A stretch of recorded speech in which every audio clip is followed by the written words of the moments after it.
I went to meet Narciso to look at the clothes, and he said, I really loved how the girls looked last season. Can we do that again? I was like, okay. Last season they had a little very soft sculpt tone in the side of the cheek, and this time I'm doing the blush on each girl as they come, girl by girl, and I'm customizing the color to suit the skin tone of each individual. They get a little mascara, a little brown shadow around the eye, a little brow, soft touch on the lip, but mostly they should be about a meter away from you and you wouldn't even know they were wearing makeup.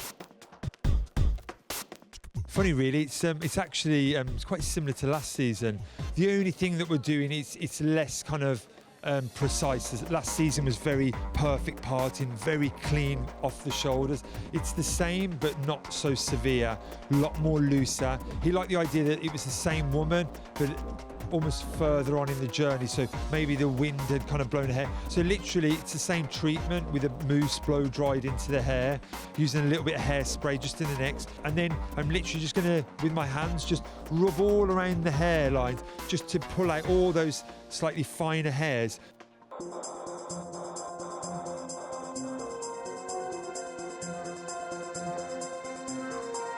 I was very, very fortunate to go to Brazil on business, and during the Biennial there, and saw so many beautiful things, and was so inspired and took so many pictures, especially of the work of a Brazilian artist named Lygia Clark, who's always been a great source of inspiration for me, because she worked in a very interesting way, very graphic and very triangulated, and it really influenced my work this season.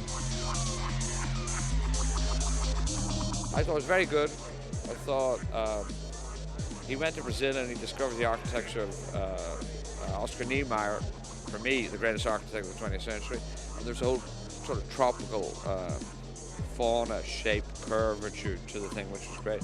And also there was a kind of those hues of that you get in like a Brazilian fruit stand. You go to them, like all these bars, and they make you fruit, and they've fruits you don't get anywhere in the world, like jabuticaba and places like this, and these amazing fruits that are fantastic, and they're very specific colors, and I thought that gave it a new. And I thought that the whole sort of asymmetrical look was very chic. I thought it was a great show. I love Narciso. He cuts for a modern woman, and it's sexy, you know, but also discreet, and you know, it's obvious there's sort of architectural moves. There was a little more fluidity than past seasons, which I liked, you know, but I like all the sort of nipped in waists and the drama and the black, and you know, again, it felt very urban to me.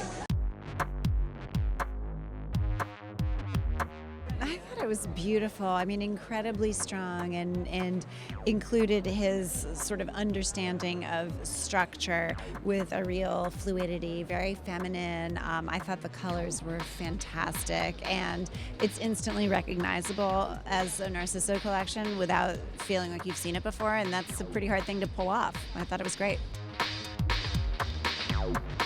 Well, I love his clothes. I love his cuts. His designs tend to make me look very tall. And so I wanted to bring Willow just because, you know, I want her to get the experience. We went to Milan at one time, and she loves fashion.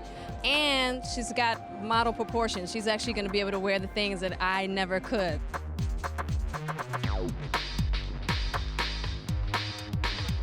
Beautiful shapes. Very statuesque. Yep. Very. I love really bright colors and stuff that shocks the eye, really contrasting and nice like that. That's what I like about Narciso. I was very honored to be asked to be an ambassador for Woolmark. I've been, you know, Will has been at the core of every collection I've done since I started. You know, there was this fountain of information and research that I was privy to, but really I wanted to take all of those graphic ideas, those very black and white ideas, and introduce very strong, unique color for fall. You know, I know it's a moment where black is what everyone else is showing, but I always like to show something a little bit different, and it felt right to show a color that's almost a little bit nuclear. and mixed in very unusual ways. Interesting colors of coppers and purples. There was an amazing dress. It was kind of a collage of fabrics and shades of Loden green.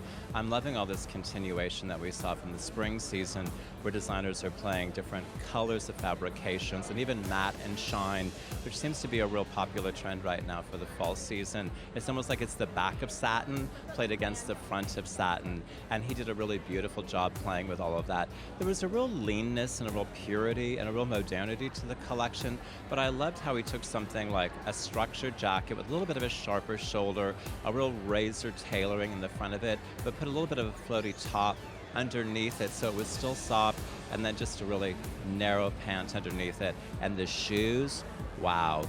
It was almost a pointed heel with a pointed toe. There was nothing about that shoe that a girl's not going to love. I just hope she has a driver so she's not wearing it all day, because it was a fierce shoe and it was pretty exciting.